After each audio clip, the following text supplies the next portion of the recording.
principio nos habla de las batallas espirituales. Y las batallas espirituales se pelean en las regiones espirituales.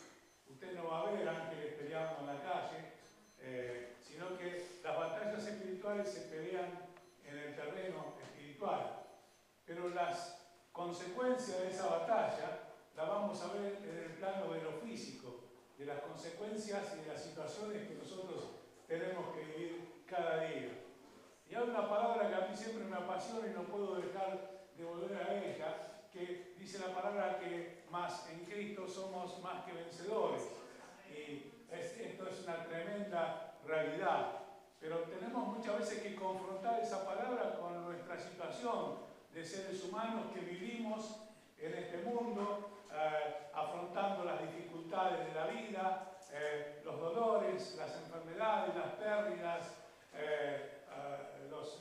los proyectos que a veces no salen como nosotros queremos, los sueños que se hacen pedazos, y todas esas cosas las tenemos que afrontar como seres humanos que somos y estamos aquí en la tierra.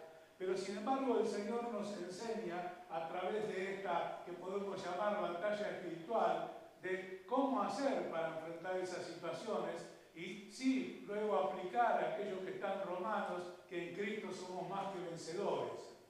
Y todas estas situaciones que marqué tienen mucho que ver con el desierto en el plano espiritual. ¿Por qué? Porque en el desierto nosotros podemos ver el pueblo de Israel, para nosotros tiene un mensaje que está en la palabra de Dios, que nos habla a través de símbolos a nosotros y nos muestra el criterio, el pensamiento, la voluntad de Dios y también la conducta de las personas. Muchas veces sentimos hablar o leemos en la palabra acerca del pueblo de Israel que reiteradamente volvía sobre los mismos errores y sobre las mismas fallas una y otra vez, y decimos, pero ¿será posible? ¿Qué gente? No, pobre Señor, soportar a esta gente. Pero si nos miramos en el espejo a través del tiempo, vamos a encontrar que nosotros también tenemos muchos de esos vicios que hacían que las consecuencias no sean las que Dios tenía preparadas, sino que haya complicaciones a lo largo de la vida.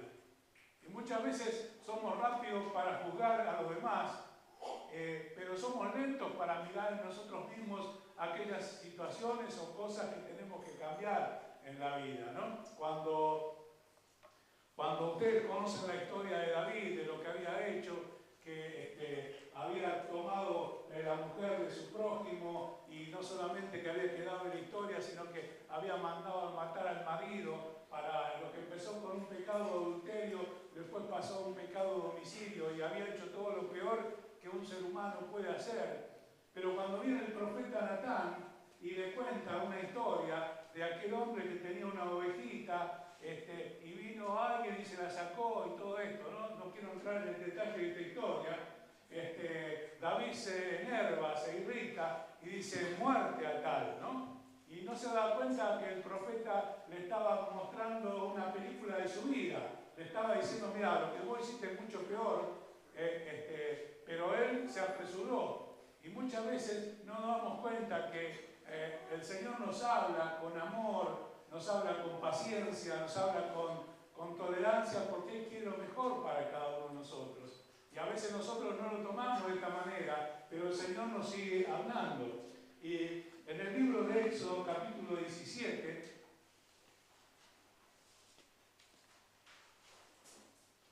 vamos a encontrar, esta historia está apasionante, yo les invito a que ustedes la puedan ver en su casa. El libro de Éxodo, lean todo, capaz que al principio le va a parecer un poco aburrido, pero después va a encontrar un relato riquísimo allí. El pueblo de Israel había estado cautivo 430 años, generaciones y generaciones. ¿Cuántas generaciones pasaron en 430 años? Y ya se habían acostumbrado a vivir así. Se habían hecho el hábito de que su vida era esa y que para ellos era lo mejor. Aunque Dios tenía un propósito mucho más grande, tenían que luchar con sus costumbres y sus hábitos, que a pesar de que Dios los estaba sacando y los había sacado de la esclavitud, los había hecho atravesar el Mar Rojo, abriendo las aguas en dos, como a través de una fuerte corriente de agua que abrió como un canal, como un paso para que el pueblo de Israel pueda cruzar, y todas estas cosas, pero ellos serían con su mente en el tiempo de la esclavitud. No podían renovarse trayendo al Nuevo Testamento en el espíritu de su mente. Su mente seguía siendo esclava, aunque Dios los estaba llevando a la libertad. Y esta falta de cambio en el estado de su mente, de no renovarse en el pensamiento, en el espíritu, traía que ellos tengan derrota tras derrota, y de hecho que el camino que ellos pudieran haber hecho en la tierra prometida en muy poco tiempo, quizás 40 días, tuvieron 40 años caminando y se perdió toda una generación. Ninguno de los que salieron de la esclavitud entraron en la tierra prometida. Entonces, todas estas consecuencias que ellos padecieron en lo físico fue resultado de las batallas espirituales que ellos no las supieron tomar porque cometieron errores. Y todos cometemos errores en nuestra vida.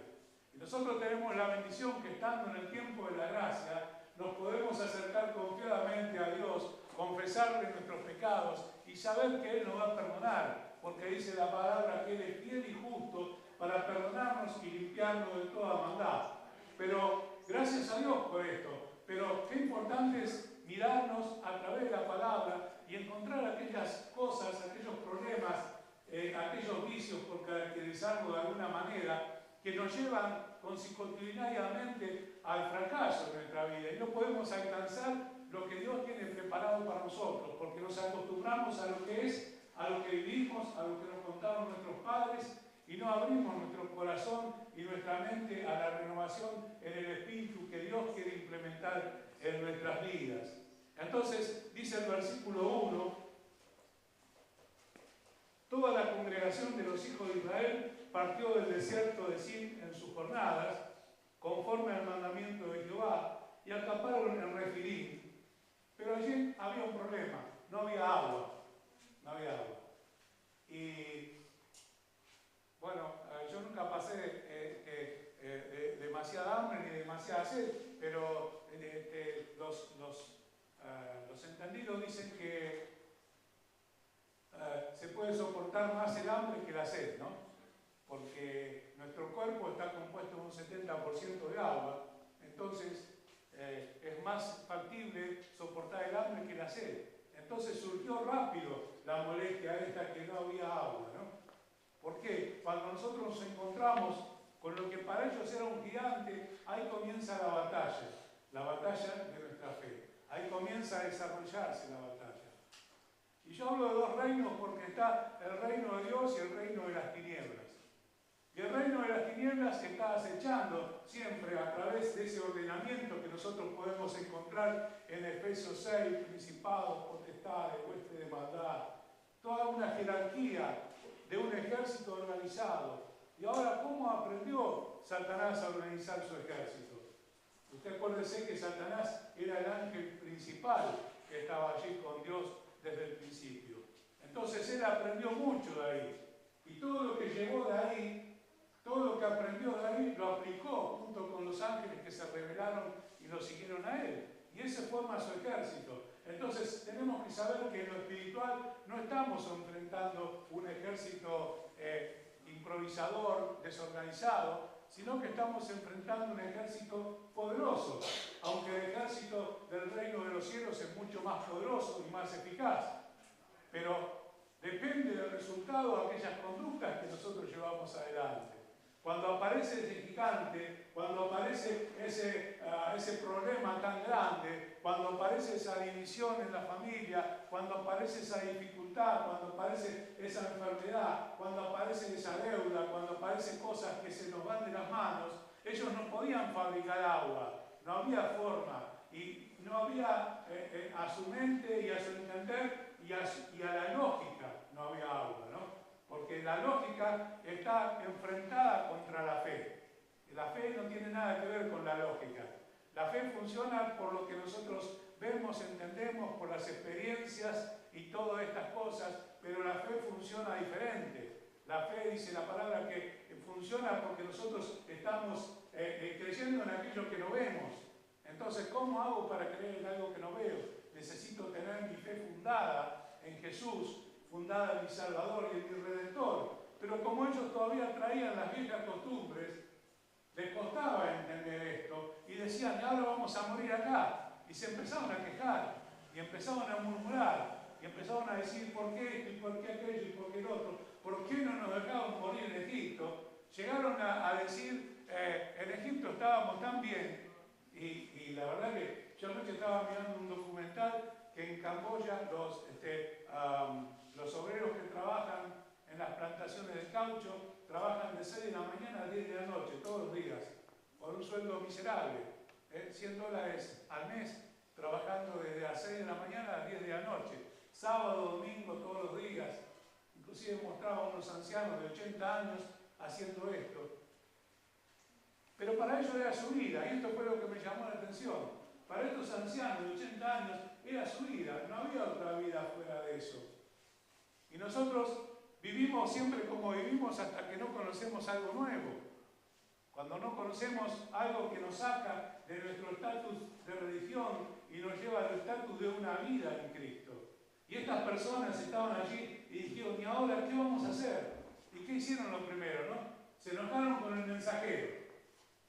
Se enojaron con Moisés, que en ese momento era el que estaba haciendo las veces del pastor, y era el pastor del pueblo, aunque estaba comandando el ejército, era el pastor.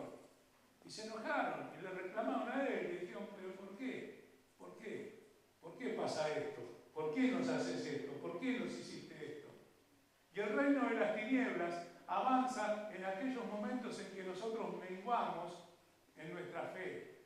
Cuando nosotros dejamos de alimentarnos espiritualmente. Por eso que siempre decimos, no nos dejemos de congregar como algunos tienen por costumbre, porque el Señor nos manda a eso. Y Pablo mismo enseña, ya no es algo que pasó después de la pandemia, no, esto viene desde el principio, que las personas tenían esa tendencia a dejarse de congregar.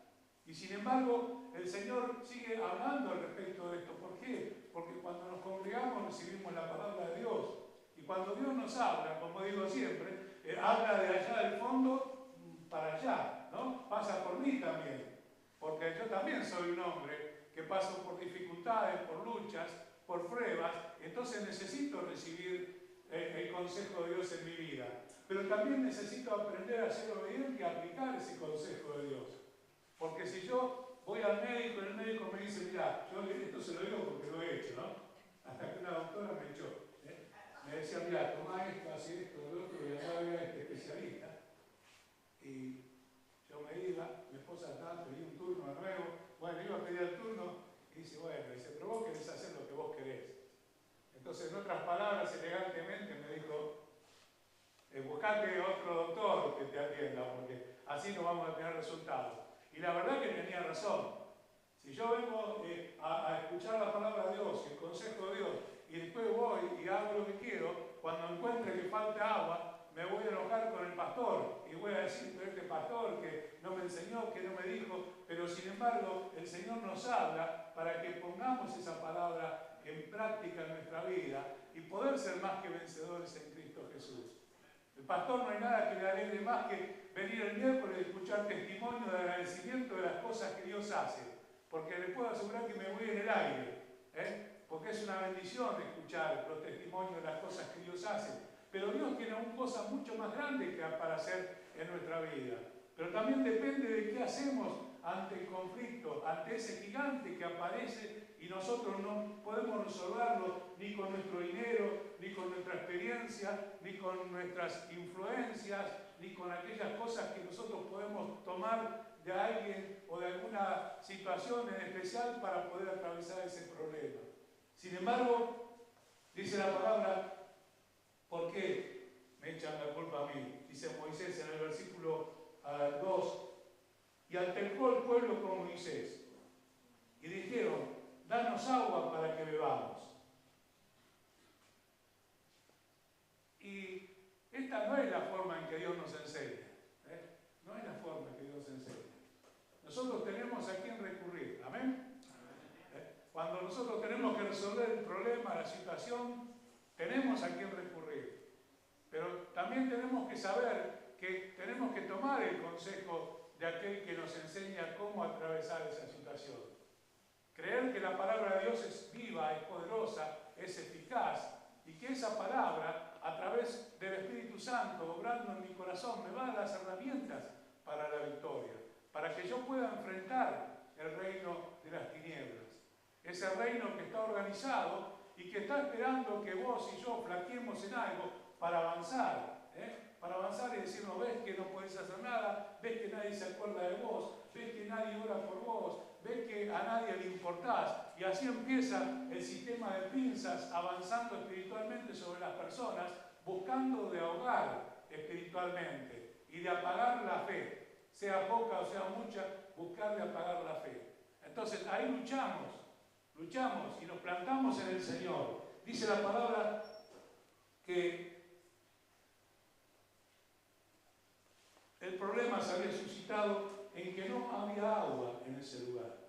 La falta de agua había explotado el problema, porque no había forma de resolverlo. Y nosotros vemos en la palabra de Dios, cuando el Señor nos pone en situación de su reino y nos dice que el que dice que está en Él debe andar como Él anduvo. Y este es el desafío más grande, andar como Él anduvo. Yo tengo que conocer cómo Jesús anduvo, tengo que conocer sus reacciones, tengo que conocer cómo resolvió los problemas. Pero la única forma de que yo tengo de ser como Él es andar como Él anduvo. Vuelvo a esto, ¿no? Con mis dificultades y mis problemas, porque todos en algún momento del día vamos a fallar. Una mala respuesta, una actitud desagradable, todos en algún momento del día fallamos. Entonces tengo que empezar a trabajar ahí, en mi hogar, que es el primer lugar donde el Señor me manda a dar testimonio de mi fe. ¿Cómo? Amando a mi esposa, amando a mis hijos, amando a mi familia. Si soy buen padre, tengo que tratar de ser mejor padre. Si soy una buena madre, tengo que tratar de ser mejor. Si soy un buen hijo, tengo que tratar de ser mejor. Si soy un buen trabajador, tengo que buscar la forma de ser mejor. Porque todo lo que hago, tengo que hacerlo como para Dios y no para los hombres. Entonces, vamos a ver que a través de ese cambio en nuestra vida y en nuestra conducta, vamos a dejar de ser haciendo un paralelismo como el pueblo que salía de la esclavitud y vamos a empezar a tener una nueva manera de vivir en la cual Cristo se va a glorificar. Y cuando Cristo se glorifica, te levanta en alto en el medio de las necesidades y las miserias humanas. A mí me ha tocado vivir esta experiencia muchas veces. Y algunos dicen, pero vos caes siempre parado. Y no es que caes parado, es que Jesús está allí buscando de darte un lugar. Porque vos estás dando testimonio de Él. Ahora, cuando vos lo escondés a Jesús, cuando vos querés hacer a la de Pedro, ¿no? Cuando Pedro dice, vos estabas con Jesús. No, yo no, pero vos estabas, nosotros te vimos. Y Pedro hablaba mal y todo, como en la antigua vida, que todavía no era tan antigua, porque seguía siendo un poco la vida que estaba viviendo ahora, ¿no? Pero cuando vos te plantás en tu posición de hija, hijo de Dios, que seguís, servís, honrás a Jesús, el Señor te va a glorificar. El Señor te va a glorificar. Vos tenés que tener la confianza y la seguridad que el Señor te va a poner en alto en aquel lugar donde estás. ¿Por qué? Porque dice la Biblia que en este reino de las tinieblas nosotros somos luz. Y dice la palabra que ninguna luz se enciende para ponerla en un lugar oculto, debajo de la mesa, sino que se pone en un lugar alto, para que todos la vean. Cuando hay un faro en la costa, no lo ponen atrás de los médanos, sino que ponen una columna alta y que se vea de lejos. Así es nuestra posición en lo espiritual. En el reino de las tinieblas, nosotros somos luz. Y el poder de la luz quiebra las tinieblas. Vos entrás en una habitación oscura y prendés una pequeña lucecita, un fósforo, y vas a dar cuenta que la luz del fósforo, que es tan tenue y tan mínima, quiebra las tinieblas. Entonces, la responsabilidad y la función de nosotros como hijos de Dios, hijos de luz, es estar en Cristo, andar como Él anduvo y quebrar la fuerza de las tinieblas. Entonces, vamos a ver cómo la presencia de Dios va a estar en nuestra vida. Y Hay alguien que está permanentemente trabajando en otra fase de nuestra vida espiritual, en este reino de las tinieblas, y es aquel que viene y acusa. Viene y te acusa, ¿no? Primero te incita, andá y haz esto, andá a decir esto, andá y mostrarle quién sos. Y después que vos fuiste y hiciste eso, te hace sentir como el más miserable y te dice, ¿viste? ¿Te das cuenta? Y ahora vos te pensás que el Señor te va a perdonar esto. Esa es la gran pregunta. ¿El Señor te va a perdonar esto? Y Él viene y acusa. Y acusa, ya lo hacía con Job. Ahí tenemos la ilustración de cómo Él funcionaba, ¿no? Iba, recorría, miraba y acusaba. Y en Romanos capítulo 8, versículo 1,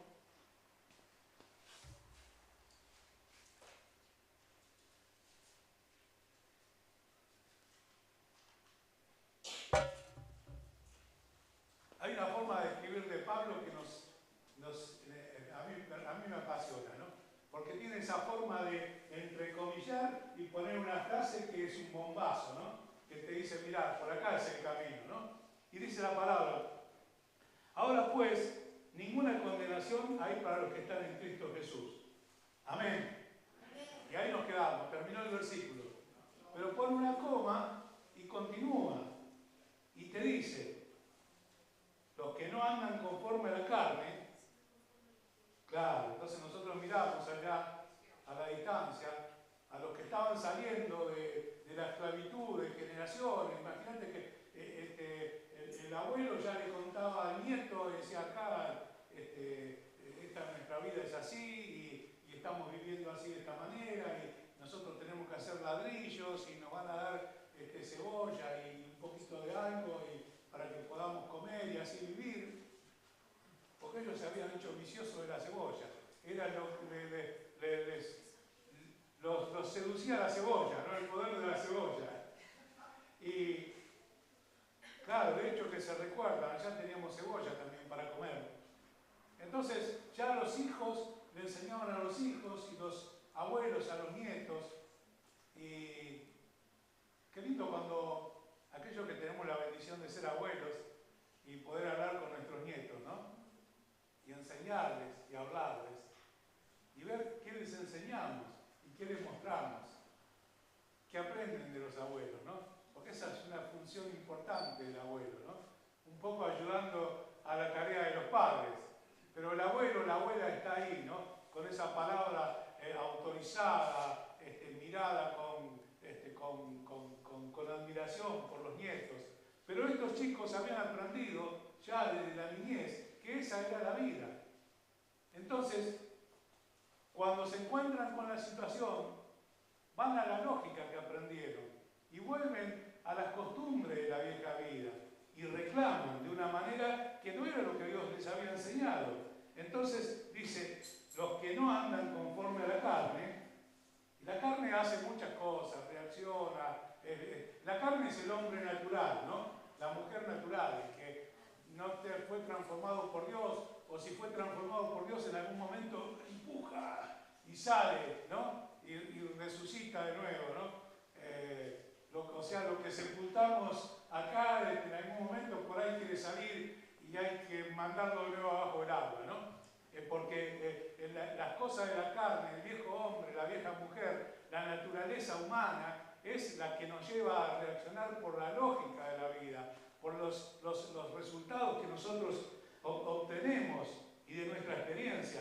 Dice, los que no andan conforme a la carne, sino conforme al Espíritu, porque la ley del Espíritu de vida en Cristo Jesús me ha librado de la ley del pecado y de la muerte. Y estas son leyes espirituales que gobiernan el reino espiritual y es donde se pelean las batallas. Y es acá donde tengo que centrar mi vida y ver aquellas cosas que yo tengo que llevar a Jesús y entregárselas. A veces es bueno tener un tiempo en la presencia de Jesús y por ahí hacer una lista en un cuaderno o algo y anotarnos aquellas cosas que están mal en nuestra vida. Pero tal vez hay cosas que nos cuestan más que otras. Aquellos que nos ponen a hacer dieta, por ahí algunas cosas decimos, bueno, esto no está tan mal, pero algunas cosas nos cuestan más, ¿no? Y así pasan las cosas de nuestra vida. Hay costumbres que están más arraigadas, que para soltarlo nos cuesta, nos tienen que hacer una cirugía para que la podamos largar. Y esas cosas son las que nosotros tenemos que ir al Señor y decir, Señor, tengo este problema, tengo esta situación, tengo esta costumbre, tengo este vicio. Señor, yo necesito que me ayudes. Pero si yo no reconozco, el Señor no va a obrar. Ahora cuando yo reconozco, llego a la presencia de Dios buscando el oportuno socorro. Ahí el Señor me auxilia y me hace ver cosas que yo por mi vida y mi razonamiento humano no las puedo ver. ¿Por qué? Porque son batallas espirituales.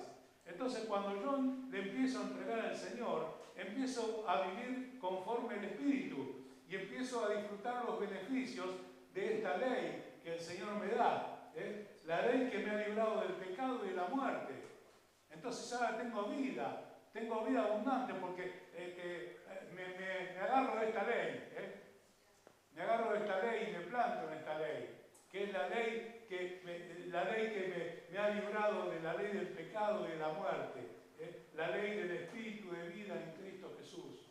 Cristo Jesús vino a traer vida en abundancia, vida personal, vida de familia, vida en todas las esferas donde vos te movés. Vino a traer gozo, vino a traer paz. De hecho, que el Evangelio es el anuncio de la buena noticia.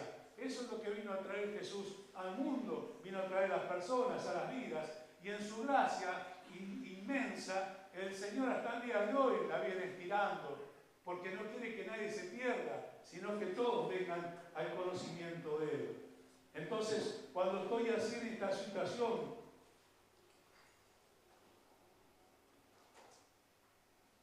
y no quiero dejar de leer este versículo, empiezo a contar con el auxilio del Espíritu Santo. Es mi auxilio, es mi auxiliador, ¿no? Algunas personas pasan por alto el Espíritu Santo, que forma parte de la Trinidad. Pero en la Trinidad, cada persona de la Trinidad tiene una función específica. Y el Espíritu Santo es el que nos consuela, nos trae paz, nos da salidas, nos habla, nos recuerda. Ahora, si el Espíritu Santo no está en mí, y yo no oro, no leo la palabra, no voy al culto, no voy a las reuniones, no va a tener mucho para sacar y mostrarme, ¿no? Es como la computadora. Si vos guardás, vas a tener, y la computadora vos ponés y te va a salir aquello que necesitas. Pero si no tenés nada en disco rígido, no va a salir nada. Entonces, es importante que el Espíritu Santo esté actuando en mí. Y dice que de igual manera el Espíritu nos ayuda en nuestra fortaleza. Nos ayuda en nuestra debilidad. Yo no voy a preguntar cuántos tienen alguna debilidad, porque a veces nos cuesta reconocer que tenemos debilidades, ¿no?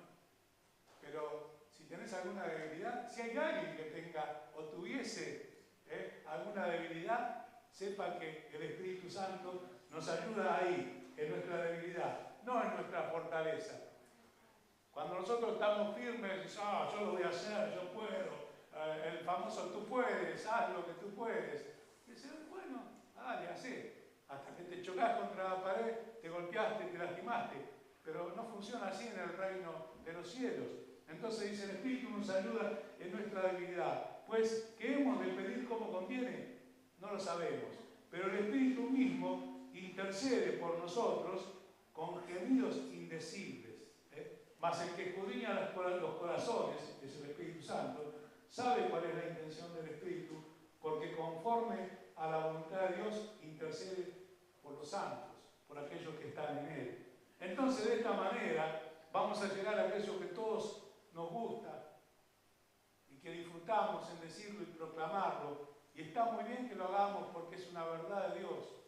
Es que antes, en el mismo Romanos 8, versículo 37, en el 35 hace un planteo de aquellas cosas que me puede separar del amor de Dios.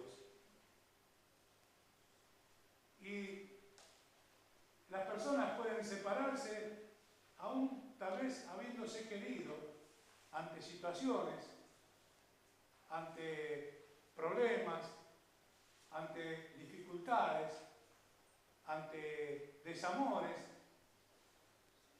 y son muchas situaciones.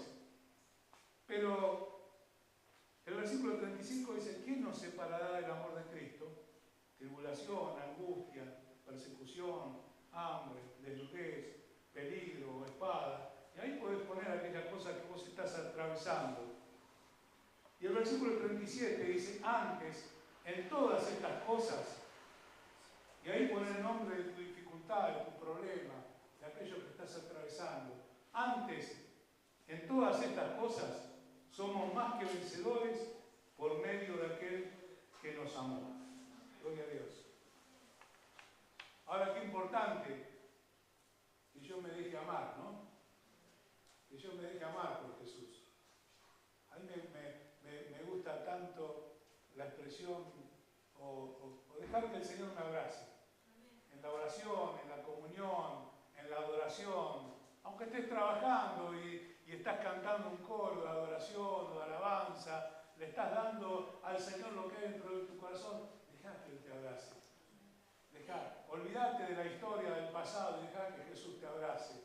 Olvídate de lo que te enseñó Egipto, tenés que ser duro, tenés que ser indoblegable. Dejá que Jesús te abrace. Dejá que Jesús te renueve en tu mente y en tu corazón y te dé una nueva vida, la vida abundante que Cristo ganó para nosotros en la cruz. No tenés por qué vivir sufriendo, en angustia, en padecimiento, en dolor, porque Jesús pagó el precio por todo eso, para darte a vos una vida nueva. Y esa vida nueva, hay alguien que está interesado en que vos no la veas ni de acá a 1 kilómetro, sino que está interesado en que la pierdas y que mueras sin haber conocido esa vida abundante. Y esas son las fuerzas del poder de las tinieblas. Pero Cristo venció en la cruz del Calvario. En tu necesidad, en tu dolor, en aquellas cosas que vos no podés resolver, en las crisis. Todos atravesamos por crisis en algún momento de nuestra vida. Pero ahí está Jesús. Ahí está Jesús esperándome con sus brazos de amor. Ahí está Jesús esperándome que yo atraviese el reino de las tinieblas por la fe y llegue a los brazos de Cristo. Y abrir mi corazón y dejar que Él obre. Que Él ponga en mí la esperanza, la confianza, la seguridad, que Él ponga en mi paz,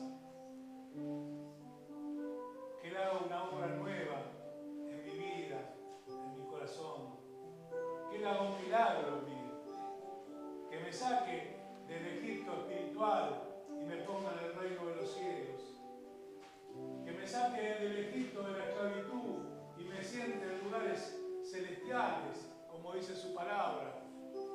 Esa es nuestra posición en lo espiritual. No pertenecemos al reino de las tinieblas. Y por esto te adoramos, Señor, porque nos sacaste del reino de las tinieblas. Ahora, Señor, te pedimos que perfecciones nuestra vida para vivir la realidad del reino de los cielos, para que te podamos servir, para que te podamos honrar acá y en nuestra casa, en nuestro camino, en nuestro trabajo, en nuestra facultad donde estudiamos, en la escuela, en los clientes, en la empresa, que podamos, Señor, podamos dar testimonio de que somos una vida transformada por el poder de tu Espíritu Santo. Señor, bendice a mis hermanas, a mis hermanos. Bendecilos en esta mañana, Señor. Señor, que tu Espíritu Santo esté trabajando en cada corazón, Señor, y que pueda decir lo mucho que en un ratito yo no pude decir, pero que tu Espíritu lo va a hablar y lo va a recordar, Señor. Tu Espíritu que actúa en aquellos que te anhelan. Señor, tu Espíritu que actúa en aquellos que te buscan. Tu Espíritu que actúa cuando reconocemos ante tu grandeza nuestras debilidades. Ante tu poder, nuestra impotencia, Señor, porque es allí donde vos obrás, Padre. Porque tu palabra dice que tu poder se perfecciona en nuestras debilidades. Por eso te adoramos, te bendecimos. Está allí con sus discípulos y se le acercó y les habló diciendo, en el versículo 18, toda potestad me es dada en el cielo y en la tierra. Por tanto, id y haced discípulos a todas las naciones, bautizándolos en el nombre del Padre, del Hijo y del Espíritu Santo, enseñándoles que guarden todas las cosas que os he mandado. Acá está la vigencia de la esencia del bautismo, guardar todas las cosas que el Señor nos ha mandado. Y he aquí, esta es la condición: si nosotros guardamos todas las cosas que Él nos ha mandado, estaré con vosotros todos los días hasta el fin del mundo. Este es el punto límite, ¿no? Todo el tiempo de nuestra estancia en la tierra, si nosotros guardamos las cosas que el Señor nos ha mandado, Él promete estar con nosotros. Y nosotros tenemos que aprender y a luchar. Vamos a estar hablando después acerca de la lucha entre los dos reinos. La importancia de las promesas de Jesús son sí y amén, son inamovibles. Cuando el Señor te dice esto es esto, cuando el Señor te habla y te dice si vos haces esto, yo voy a hacer esto, es así como el Señor lo manda. Ahora yo tengo que poner mi fe, porque es un reino de fe, en creer que el Señor me escogió, y si me escogió es porque tiene un plan en mi vida. El propósito que estuvimos estudiando durante todos estos días, el propósito de Dios en nuestra vida. Y Él promete estar con nosotros todos los días de nuestra vida, todos los días. Días malos, días buenos, siempre promete estar con nosotros. Pero dice que nosotros debemos aprender a guardar todas las cosas que el Señor nos ha mandado. Y de eso se trata la reunión cuando nosotros nos congregamos, ¿no? Nos congregamos para adorar a Dios, nos congregamos para compartir en familia, pero también nos congregamos para aprender aquellas cosas que el Señor nos ha mandado, para que podamos disfrutar de esa promesa, para que podamos sentir la compañía de Él en nuestra vida, en nuestro corazón. Está de día y de noche a nuestro lado, como dice la palabra, como un poderoso gigante. Porque una cosa es andar solo en medio de la tempestad y otra cosa es estar con Jesús caminando aún sobre las aguas como lo hizo Pedro, ¿no? Entonces esta mañana es una mañana muy especial porque hay una persona, un alma, una hermana que ha tomado esta decisión. Alicia ya hizo el curso en su oportunidad y hoy vamos a estar haciendo este bautismo, recordando que el bautismo nos salva. El bautismo es la firma de un contrato delante de testigos, que es la iglesia, que es la sociedad, en el cual yo me comprometo a seguir al Señor Jesucristo, servirlo, honrarlo y amarlo hasta el fin de mi vida. Muchos pasan por este lugar y después no sabemos lo que pasa, pero es una relación entre la persona y Dios. Es decirle a Jesús: yo tomo el sacrificio que hiciste por mí en la cruz del Calvario y tengo decidido emplear el resto de mi vida en seguirte, servirte, honrarte y amarte. Esto también nos habla de que también amamos a nuestros hermanos, amamos a la iglesia, amamos a las personas, porque Jesús nos enseñó a amar a nuestro prójimo. Pero hoy es un día especial porque este compromiso, este contrato, este pacto va a ser firmado, no con lapicera, sino con esta señal que es el bautismo. Vemos en la palabra de Dios como Jesús enseñó, y vemos también cómo los apóstoles comenzaron a bautizar, y como Felipe, que era diácono, también bautizó. Entonces es algo que es tan importante porque marca un antes y un después. Usted puede vivir en una casa prestada, pero ahora es propietario de la casa. Ahora usted se convirtió en una hija, un hijo de Dios. La palabra dice que a los que le reciben en su corazón, a los que creen en Él le dio potestad de ser hechos hijos de Dios. Y criaturas de Dios somos todos, porque todos nos fuimos creados por Dios. Pero hijos es otro estatus. Y ser hijo de Dios es hijo de aquel que, como dice acá, Jesús se acercó y les habló diciendo: toda potestad me es dada en los cielos y en la tierra. Cuando vos estás con Jesús, dice la palabra que el que está en Él, el que dice que está en Él, debe andar como Él anduvo. Y cuando vos estás en esta posición, aún con nuestras luchas, con nuestras dificultades, estás con aquel que tiene toda potestad en los cielos y en la tierra. a veces no podemos entender la profundidad de esto. Y digo, ¿qué problema? ¿Cómo hago? ¿Cómo lo resuelvo? Y si el Señor me está diciendo que toda potestad le es dada en los cielos y en la tierra, en el reino de los cielos y en la tierra Él tiene toda potestad.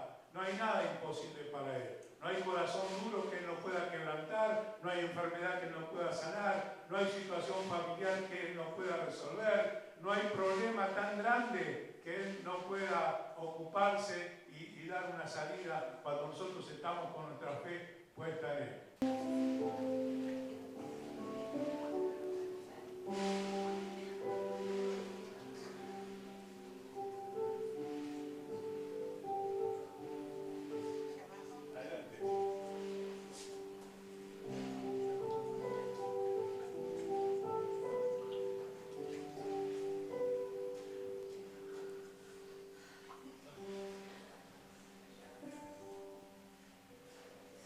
Qué lindo es cuando una persona anhela algo, ¿no?